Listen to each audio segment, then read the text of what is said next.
Let's be real, one of the most stressful parts of being a software engineer is just getting hired. So today we're going to crack that code. We are going to completely demystify the hiring process and give you a clear, simple formula to follow. You know the question, right? It's the one that keeps you up at night. You study, you build projects, you send out dozens of applications, but it can still feel like you're just guessing what the person on the other side of the table is actually looking for. And honestly, it's super frustrating. But what if it wasn't a guessing game? What if there was an actual formula that pretty much describes the perfect candidate? Well, it turns out there is, and we're going to break it all down piece by piece. So here's the game plan. First, I'll show you the formula itself.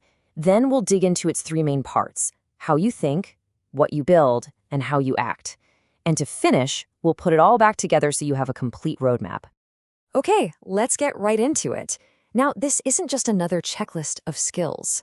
This is a structured equation that shows how all these different abilities connect and build on each other to make you a genuinely hireable engineer. And there it is, the hireability formula. Now, pay attention to the structure here. You've got three distinct parts that are added together. But inside each part, there are two key skills that multiply each other. That's super important.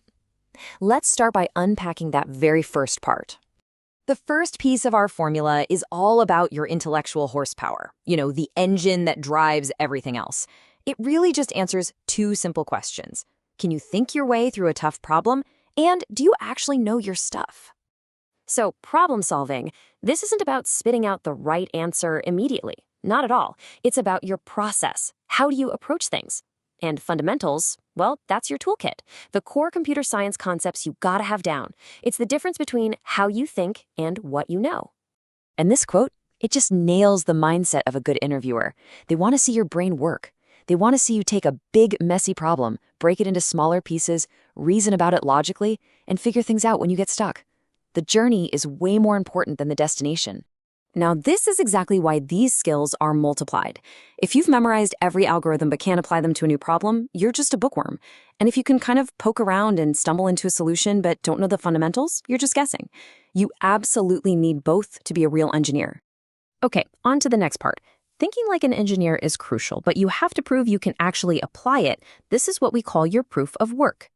This part is all about tangible results. Projects are your proof, the actual apps you've built. But just having projects isn't enough. They have to be paired with practical thinking.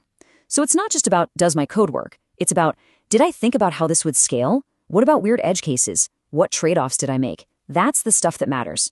This, right here, is the story every single project in your portfolio should tell. See, it's not about building something perfect and flawless. The most powerful story is one of struggle, of hitting a wall, debugging the heck out of it, and learning something valuable. That shows grit. And again, multiplication is the key. A portfolio that's just a bunch of tutorials you followed without any deeper thinking, that's a copy-paste portfolio. And having all these great ideas about practical systems without any actual projects to show for it, well, that just makes you a theoretical expert. You need both to be job ready. Okay, so you can think and you can build. Amazing. But the final piece of this puzzle is all about the human element. Can we actually stand to work with you? This is the team multiplier, and believe me, it can make or break everything. So communication is all about how clearly you can express your ideas. And attitude, that's your vibe. Do you take ownership when something goes wrong? Are you curious? Can you take constructive feedback? These two things determine whether you lift a team up or drag it down. You should probably write this one down because it is the hard reality of every technical interview. Clarity is everything. If you can explain something complex in a simple way, that's a huge signal that you've mastered it. But silence or just rambling on, that gets interpreted as you not really getting it.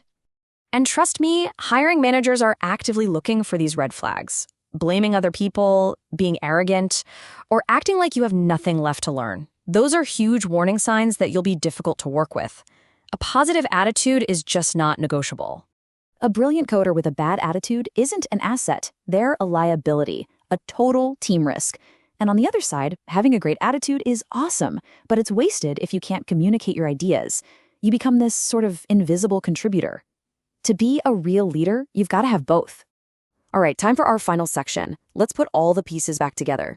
Because when you combine all three of these components, you get the complete picture of what it really takes to land that offer. So let's recap. Your core engine shows you can think, your proof of work shows you can build, and your team multiplier shows you can collaborate and make everyone around you better. When you master all three of these, you stop being just another candidate. You become the ideal hire, a true engineer, a job-ready builder, and a future leader. So I want to leave you with this question. Take a second, look at this formula, and be really honest with yourself. Which part is your weakest link? Because just knowing that, well, that's the first step to solving the equation and landing your dream job.